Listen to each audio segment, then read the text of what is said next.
ನಮಸ್ಕಾರ ವೀಕ್ಷಕರೇ, ಮಹಾಭಾರತ ಕಥಾಮಂಥನದ ಮುಂದುವರೆದ ಭಾಗವನ್ನ ನೋಡೋಣ. ನಾವು ಈ ಹಿಂದಿನ ವಿಡಿಯೋದಲ್ಲಿ ಮಹಾಭಾರತವು ಹೇಗೆ ರಚನೆ ಆಯಿತು, ಯಾರು ರಚನೆ ಮಾಡಿದ್ರು, ಹಾಗೆ ಯಾರಿದನ್ನ ಬರೆದರು, ಮಹಾಮುನಿ ವ್ಯಾಸರ ತಂದೆ ತಾಯಿ ಯಾರು, ಈ ಎಲ್ಲವನ್ನ ನಮ್ಮ ಹಿಂದಿನ ವಿಡಿಯೋದಲ್ಲಿ ತಿಳಿಸ್ಕೊಟ್ಟಿದ್ದೇವೆ. ಯಾರೆಲ್ಲ ವಿಡಿಯೋ ನೋಡಿಲ್ವೋ ಈ ವಿಡಿಯೋದ ಡಿಸ್ಕ್ರಿಪ್ಷನ್ ನಲ್ಲಿ ಲಿಂಕ್ ಇದೆ, ದಯವಿಟ್ಟು ನೋಡಿ. ನಮ್ಮ ಚಾನೆಲ್ನ ಸಬ್ಸ್ಕ್ರೈಬ್ ಮಾಡಿ ಬೆಲ್ ಐಕಾನ್ ಒತ್ತಿ ಪ್ರೋತ್ಸಾಹಿಸಿ. ಈಗ ಮುಂದುವರೆದ ಭಾಗವನ್ನ ನೋಡೋಣ. ನಾವು ಹಿಂದೆ ಹೇಳಿದ ಹಾಗೆ ವ್ಯಾಸರ ತಂದೆ ಪರಾಶರ, ತಾಯಿ ಸತ್ಯವತಿ. ಹಾಗಾದ್ರೆ ಈ ಪರಾಶರ ಸತ್ಯವತಿ ಯಾರು? ಪರಾಶರರ ತಂದೆ ಶ್ರೀರಾಮನ ಗುರುಗಳಾದ ಹಾಗೂ ಸಪ್ತ ಋಷಿಗಳಲ್ಲಿ ಒಬ್ಬರಾದ ವಶಿಷ್ಠ ಮಹಾಋಷಿಯ ಮೊಮ್ಮಗ ಹಾಗೂ ಶಕ್ತಿ ಋಷಿಯ ಮಗ.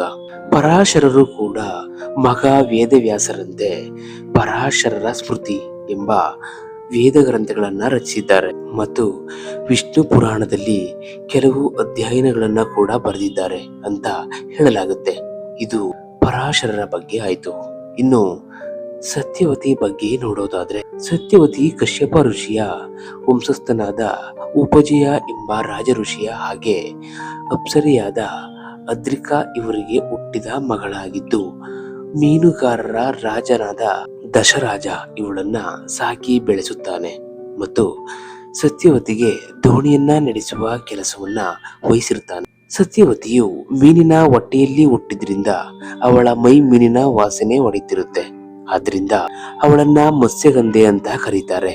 ಇದರರ್ಥ ಮೀನಿನ ವಾಸನೆ ಉಳ್ಳವಳು ಎಂದರ್ಥ. ಹಾಗಾದ್ರೆ ಇವರಿಬ್ಬರಿಂದ ವ್ಯಾಸರ ಜನನ ಹೇಗಾಯ್ತು ಅನ್ನೋದನ್ನ ನೋಡೋಣ. ಒಂದಿನ ಪರಾಶರರು ಪ್ರಯಾಣ ಮಾಡುವಾಗ ಸತ್ಯವತಿ ದೋಣಿ ನಡೆಸುತ್ತಿದ್ದ ನದಿ ಬಳಿ ಬರ್ತಾರೆ. ಅವರು ನದಿಯನ್ನ ದಾಟಿ ಹೋಗ್ಬೇಕಾದ್ರಿಂದ ಸತ್ಯವತಿಯನ್ನ ನದಿ ದಾಟಲು ಸಹಾಯ ಮಾಡಲು ಕೇಳ್ತಾರೆ. ಇದನ್ನ ವಿನಮ್ರತೆಯಿಂದ ಒಪ್ಪಿಕೊಂಡ ಸತ್ಯವತಿ ಮಹಾಋಷಿ ಪರಾಶರರನ್ನ ದೋಣಿಯಲ್ಲಿ ಕೂರಿಸಿಕೊಂಡು ಪ್ರಯಾಣಿಸುವಾಗ ದೋಣಿಯು ಸುಮಾರು ನದಿಯ ಮಧ್ಯಭಾಗವನ್ನ ತಲುಪುತ್ತೆ. ಈ ಸಂದರ್ಭದಲ್ಲಿ ಪರಾಶರರು ಸತ್ಯವತಿಯನ್ನ ದಿಟ್ಟಿಸಿ ನೋಡ್ತಾರೆ.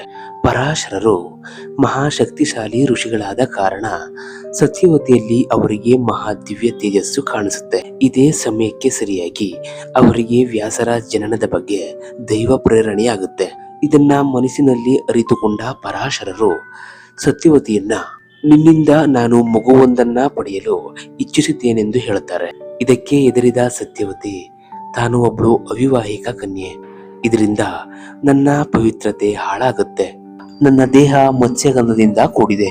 ಹುಟ್ಟುವ ಮಗುವಿಗೆ ಅಂಗವಿಕಲತೆ ಆಗಬಹುದು ಹಾಗೂ ನನ್ನ ಮತ್ತು ಹುಟ್ಟುವ ಮಗುವಿನ ಮುಂದಿನ ಭವಿಷ್ಯವೇನು, ಇದಕ್ಕೆ ನಾನು ಒಪ್ಪೋದಿಲ್ಲ ಎನ್ನುತ್ತಾಳೆ. ಆಗ ಪರಾಶರರು, ಸತ್ಯವತಿ, ನಿನ್ನಿಂದ ಒಂದು ಧರ್ಮ ಕಾರ್ಯ ಆಗೋದಿದೆ, ಆದ್ರಿಂದಲೇ ಈ ಸಂದರ್ಭ ಸೃಷ್ಟಿಯಾಗಿದೆ ಎಂದು ಹೇಳುತ್ತಾ, ನೀನು ನನ್ನಿಂದ ಈ ಮಗುವಿಗೆ ಜನ್ಮ ನೀಡಿದರೂ ಸಹ ನೀನು ಕನ್ಯೆಯಾಗಿಯೇ ಉಳಿಯುವೆ. ಹಾಗೆ ಮುಂದೆ ಕುರುವಂಶದ ಮಹಾರಾಣಿಯಾಗುವೆ ಮತ್ತು ನಿನ್ನ ದೇಹದ ಮೀನಿನ ವಾಸನೆ ಹೋಗಿ 1 ಯೋಜನ ಅಂದ್ರೆ 15 ಕಿಲೋಮೀಟರ್ ಅಷ್ಟು ದೂರದವರೆಗೆ ಪರಿಮಳ ಬೀರುವ ದಿವ್ಯವಾದ ಗಂಧವನ್ನ ನಾನು ನೀಡುತ್ತೇನೆ. ನಿನಗೆ ಹುಟ್ಟುವ ಮಗು ಮಹಾಜ್ಞಾನಿಯಾಗಿ ಮುಂದೆ ವೇದಗಳನ್ನ ಮತ್ತು ಮುಂಬರುವ ಕಲಿಯುಗವೇ ಬದಲಾಗಲು ಸ್ಫೂರ್ತಿಯಾದ ಮಹಾಕಾವ್ಯವೊಂದನ್ನ ರಚಿಸುತ್ತಾನೆ. ಈ ಸೃಷ್ಟಿಯಲ್ಲಿ ಅವನು ಭಗವನ್ ವೇದವ್ಯಾಸನೆಂದೇ ಪ್ರಸಿದ್ಧಿಯಾಗ್ತಾನೆ. ಈ ರೀತಿಯಾಗಿ ಸತ್ಯವತಿಗೆ ಪರಾಶರರು ವರಗಳನ್ನ ನೀಡುತ್ತಾರೆ. ಇದಕ್ಕೆ ಸತ್ಯವತಿ ಕೂಡ ಒಪ್ತಾಳೆ. ಪರಾಶರರು ತಮ್ಮ ತಪಸ್ಸಿನ ಶಕ್ತಿಯಿಂದ ನದಿಯ ಮಧ್ಯಭಾಗದಲ್ಲಿ ಒಂದು ಮಂಜಿನ ದ್ವೀಪವನ್ನ ನಿರ್ಮಿಸ್ತಾರೆ. ನಂತರ ಆ ದ್ವೀಪದಲ್ಲಿ ಇವರಿಬ್ಬರ ಮಿಲನದಿಂದ ವೇದವ್ಯಾಸರ ಜನನವಾಗುತ್ತೆ. ನಂತರ ಪರಾಶರರು ನದಿಯನ್ನು ದಾಟಿ ತಪಸ್ಸಿಗೆ ಹೊರಡುತ್ತಾರೆ. ಇತ್ತ ವೇದವ್ಯಾಸರು ಮಹಾಋಷಿ ಪರಾಶರರ ತಪಸ್ಸಿನ ಶಕ್ತಿ ಮತ್ತು ಭಗವಂತನ ಅವತಾರವಾದ್ರಿಂದ ಅವರು ಜನಿಸಿದ ತಕ್ಷಣವೇ ಬಾಲಕನಿಂದ ಯುವಕನಾಗಿ ತಪಸ್ಸಿಗೆ ಹೊರಡುತ್ತಾರೆ ಹಾಗೂ ತನ್ನ ತಾಯಿಯಾದ ಸತ್ಯವತಿಗೆ ವಚನವೊಂದನ್ನ ನೀಡುತ್ತಾರೆ. ಅದೇನೆಂದ್ರೆ, ಸತ್ಯವತಿಯು ಯಾವಾಗ ವ್ಯಾಸರನ್ನ ನೋಡಲು ಇಚ್ಛಿಸ್ತಾಳೋ ಆಗ ತಾನು ಪ್ರತ್ಯಕ್ಷವಾಗುವುದಾಗಿ ಭಾಷೆ ಕೊಟ್ಟು ತಪಸ್ಸಿಗೆ ಹೊರಟು ಹೋಗ್ತಾರೆ. ಮುಂದೆ ಸತ್ಯವತಿ ಮತ್ತೆ ಕನ್ಯೆಯಾಗ್ತಾಳೆ. ಅವರ ದೇಹದ ಮೀನಿನ ವಾಸನೆಯು ಮಾಯವಾಗಿ ಅವರ ದೇಹದಿಂದ ದಿವ್ಯವಾದ ಪರಿಮಳವು ಬರಲು ಪ್ರಾರಂಭವಾಗುತ್ತೆ. ಇದರಿಂದ ಅವಳು ಯೋಜನಾ ಗಂಧಿ ಎಂದು ಹೆಸರನ್ನ ಪಡೆಯುತ್ತಾಳೆ. ಮುಂದೆ ಸತ್ಯವತಿಯಿಂದಲೇ ಮಹಾಭಾರತವು ಪ್ರಾರಂಭವಾಗುತ್ತೆ. ಹಾಗಾದ್ರೆ ವೀಕ್ಷಕರೇ, ನೀವು ಕೇಳಿರೋ ಈ ಕಥೆಯಲ್ಲಿ ನಿಮ್ಗೊಂದು ಪ್ರಶ್ನೆ ಕಾಡ್ತಿರಬಹುದು. ಸತ್ಯವತಿಯು ಮೀನಿನ ಹೊಟ್ಟೆಯಲ್ಲಿ ಹೇಗೆ ಹುಟ್ಟಿದ್ಲು? ಮೀನುಗಾರನಿಗೆ ಹೇಗೆ ಸಿಕ್ಕಿದಳು? ಮತ್ತು ಮಹಾಭಾರತದ ಶುರು ಹೇಗಿರುತ್ತೆ? ಮಹಾಭಾರತದಲ್ಲಿ ಸತ್ಯವತಿಯ ಪಾತ್ರ ಏನು ಅನ್ನೋದನ್ನ ಮುಂದಿನ ವಿಡಿಯೋದಲ್ಲಿ ನೋಡೋಣ.